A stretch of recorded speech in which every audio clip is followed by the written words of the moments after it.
Hello and welcome back. Now, after yesterday's rather messy episode all over the place with various bits and pieces, today we're going to be a little bit more focused on what we're going to do. And for today's mission, we're going to get the engine out of the Skyline. Now, I'm going to need to tidy this place up just ever so slightly because it is an absolute crap hole full of mess everywhere. But the little bench I've had going on over here where I've been refurbing various bits and pieces is going to need to be tidied. There's nothing more I can do with this today, as I'm going to be waiting on parts to come back for this. I've now ordered to get this thing running. That should hopefully be with me, I reckon, realistically, Monday, Tuesday. I should have all the parts ready for this to get this thing running again. So, let's get this place tidied up, get the engine lift out of the corner, which is now covered in dust with everything else, and get this thing set up, ready to rip the engine out of it. Let's see how quickly we can do this. Now, normally, it'd take me a couple of hours. Quite frankly, I'm not feeling it. I am down on energy, so this is going to be, I'm either going to get the engine out really quickly and I'm going to kill it, or it's going to end up killing me. Either way, we'll roll the dice and see what happens, I suppose. So that's this place nice and clean. Everything's now moved. Camera's ready to be set up. Let's see how long it takes me to get the engine out of this thing, I suppose. Oh, I'm going to get covered in dust as well. I'm supposed to tidy that up, but yeah, you know, it is what it is. Also, I'm actually quite intrigued to see how long this is going to take to do. So, quick check-in with the time.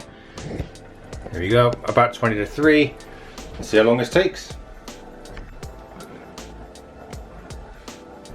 Okay, so rather than play you music for the next 7 minutes, which is how long this sped up clip takes, I thought I'd narrate my way through it for you.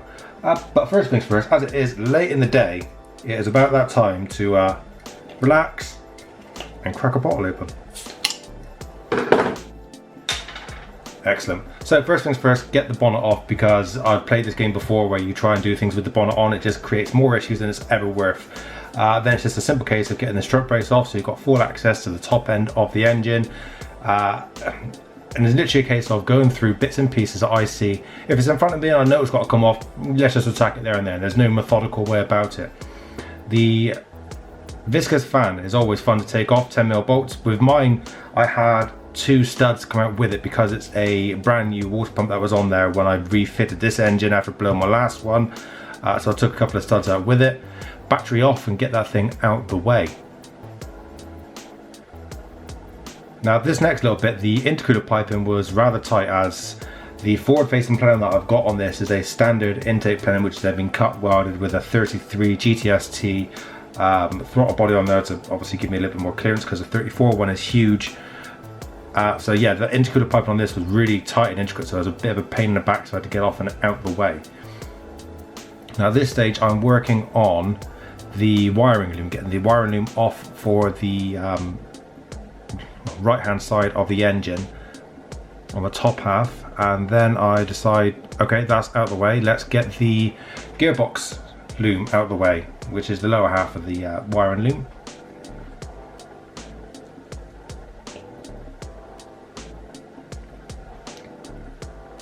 I mean, theoretically I could have left that on. I could have undone it from the fuse box, the starter, sorry, the main live coming from the battery loom, undone the gearbox side of things and pulled it all out with the engine. But the fact of the matter is I'm going to have to strip that engine down completely anyway, so there's no point in leaving it on there. Everything that's on the engine is going to come off, so rather than possibly risk damaging you know, quite old and fragile pipe wiring, let's just take it off and get it out of the way. It takes a little bit longer, but yeah, also, you know, a little bit longer now saves a massive headache and more cost later on, because this is already going to spiral out of control with costs. I can see it coming.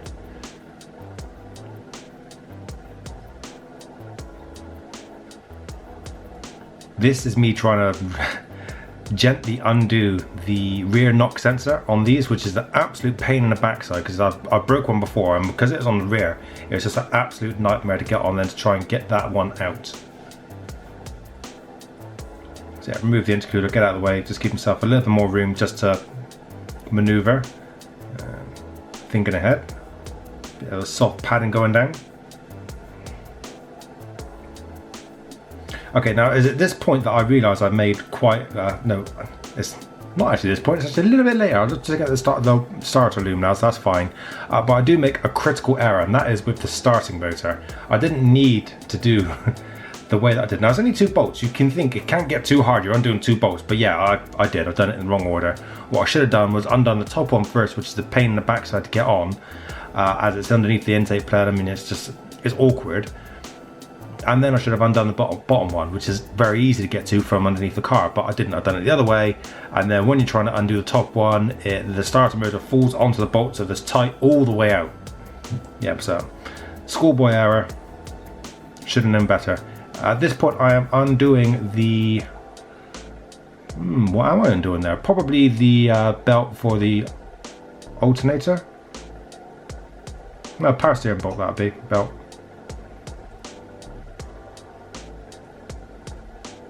Yeah, my lovely next door neighbour Phil decided to pop over and have a little chat, see what I was up to.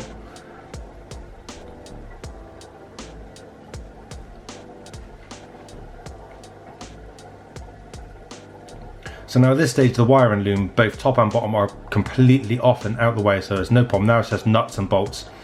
It's simple stuff.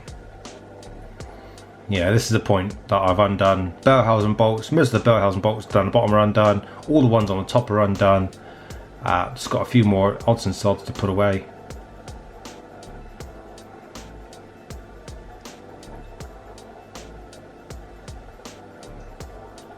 Yeah, this is that top starter motor bolt that I was saying about. It's just,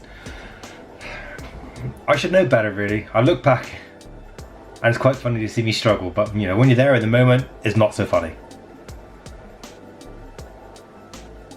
Also, I do apologise if you can hear some bubbling in the background. That's my non-fish tank, which is going to be upgraded to a fish tank at some point.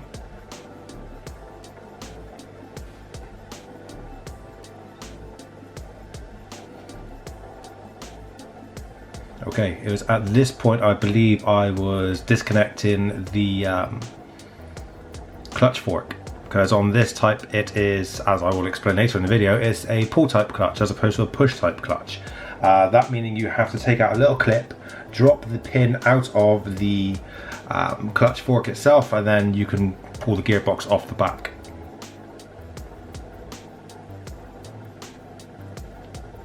Now looks like it's about that time for me to start fighting with the exhaust, which is fun, as you can imagine, because it's just rusty old bolts. One of them has already snapped, and I did replace it with a nut and bolt setup, and that came out much easier. See, done.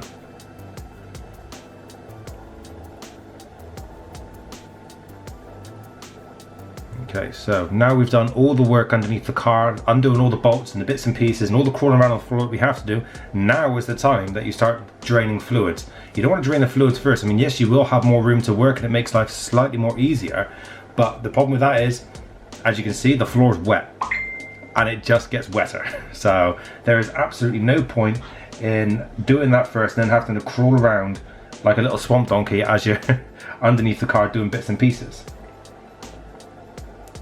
Do nuts and bolts first, then do the wet stuff. So fuel lines now, again, same scenario with the water. You may have some fuel in there, you may not. I didn't, so it's absolutely fine, but even so. I prefer to use a chain on my engines to when I'm taking them out, just because, you know, I know it's not going to have any issues and I'm going to be absolutely fine. It's not the kindest to the engine side of things. Obviously, if everything's fresh and painted, then yeah. Here we have it. Engine is now ready to come out. Everything is disconnected. Hoist is on, going up, engine coming out, sitting on the floor. Let's have a quick time check. Ha! That's pretty good going, I think. I do. Whew.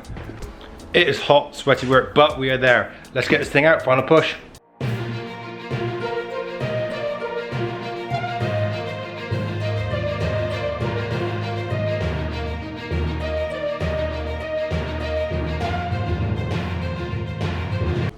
There we have it.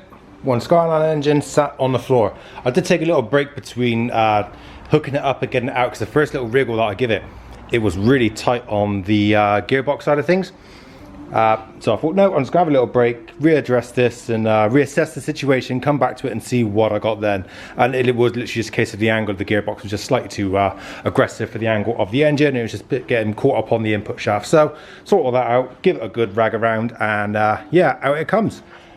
So this is the joys of the R34 and GTRs. You have pull type, throw up bearing.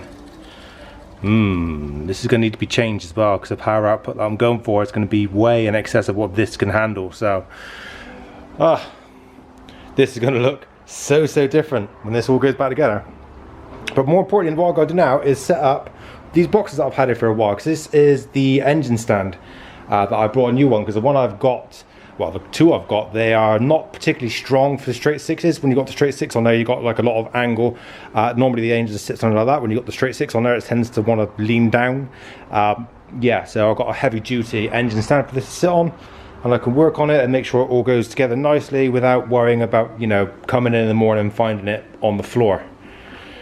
But what a day. This has been fun. Lots of things happened. This is going to take so much cleaning and tidying, because this engine bay needs to be the same as that. I've got a lot of work to do. So this has been a video which has been probably 90% time lapse, if I'm correct with how the editing's going to go on this one, so I'm going to leave it there for now.